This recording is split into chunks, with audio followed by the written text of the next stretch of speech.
When you put that search of wealth before God, well, then that search of wealth becomes your God. Yeah. That's what it says here. The treasure is their God, right? And I mean, that idolatry, it's other forms of that. It's where do you spend their time? What do you, like social media. There's people that fall into traps, that would be it through music or through sports or through whatever. There's all kinds of ways where if you're spending your time on something that's unproductive, that is doing nothing for the kingdom of God, well, you're not consecrating yourself. You're not developing Zion. You're not building up the kingdom of God in any way. And that doesn't mean we have to be like Christian robots that have no joy, that have no fun in life. That's not what it means at all. Yeah. We can be individuals. We can have our hobbies. We can have those things.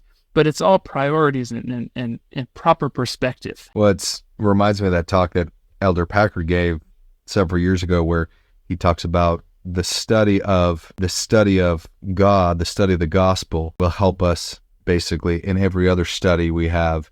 It will help us understand every other science, every other thing that we have better than the study of that thing will. So if we put the Lord first, if we put understanding Him and His ways first, that will help us with anything else we want to do in our life, whatever it may be. And particularly in America or in Western countries that have wealth that would not be recognizable to 99% of anyone that's ever lived. I mean, we just have such an abundance of wealth. It is so easy to get caught up in that rat race of wanting to be like so. What a lot of people don't understand is to be in poverty in the United States is a vast improvement to how much of the world lives. Yeah. Like lived and even lives today. Correct. And it's still far beyond. And so it's so easy to think, I've got to get to this place, this point, and then I'll be able to serve the Lord. The trap. That's the trap. It's never enough. Never enough. It's just a little more. Well, of course, the obvious example is, the father, the husband that spends all his life working and then regrets that he didn't actually do more. He wasn't present with his family. Yeah.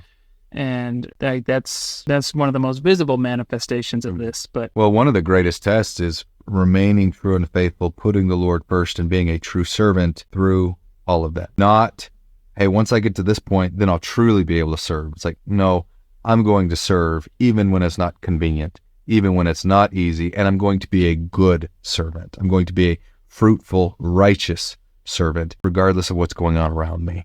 I may not be where I want to be yet. I may not have what I want to have yet, but first and foremost, I am a disciple of Christ and I will serve Him above all else.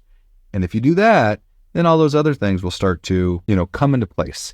And think not for tomorrow. Tomorrow will take care of itself. The Lord will provide. The beauty of it is that once you actually submit and make the effort to live a consecrated life, so many things aren't even important to you anymore.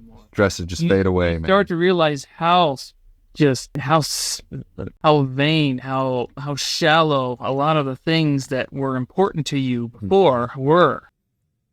Hit that like button, leave us a comment, subscribe to the channel. We really appreciate it.